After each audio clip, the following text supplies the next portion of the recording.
শেখ হাসিনার রক্তচক্ষুকে উপেক্ষা করে নেই আজকে সামান্য বিএনপির এই 600 অধিক কেন্দ্রীয় কমিটির নেতা, তার মধ্যে একজন নির্বাহী কমিটির সদস্য, যারও আপনার সুবিধাভোগী একজন ছাত্রনেতা জানেন, আজকে জনাব তারেক রহমানের মতো একজন জনপ্রিয় নেতা, সম্মানিত ব্যক্তি, এই যে কিছু কিছু ঘটনায় তাকে নিয়ে সমালোচনা করে, এই হাসান মামুনদের কারণেই সেই ঘটনাগুলো, এই যে হাওয়া ভবন টবন বলে এগুলো হাসান মামুনদের মতো কিছু লোকজন জনাব তারেক রহমান ইমেজ ক্ষুণ্ণ করেছিল। 111-এর সময় আপনারা দেখছেন তার একটা সুবিধাবাদী ভূমিকা, একটা মিছিল ওখানে রাজপথে, এবং গত 16 বছরে তার ওয়াইফ সরকারি চাকরি করেছে, একদিন ওএসডিও হয় নাই।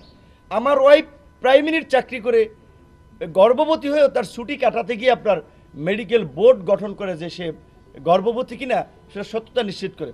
আর তার ওয়াইফ তো চাকরি করেছে নির্বিঘ্নে, বিএনপির নেতারা ঘরে থাকতে পারে, বাড়িতে থাকতে পারে নাই, দেশে থাকতে পারে, আর তার ওয়াইফ ওই উপসচিব পদে সরকারি চাকরি করেছে।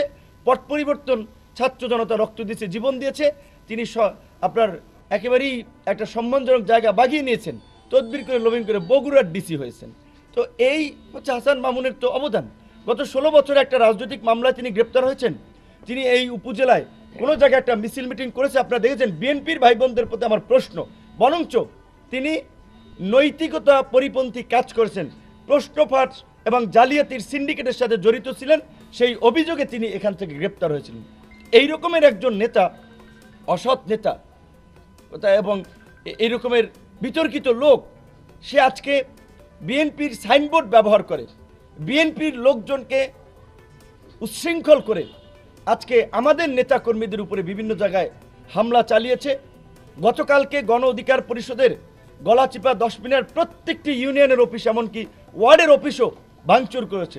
অসংখ্য নেতাকর্মী আহত হয়ে কেউ বরিশাল চিকিৎসা নিচ্ছে, কেউ পটুয়াখালী চিকিৎসা নিচ্ছে, কেউ গলাচিপা চিকিৎসা নিচ্ছে।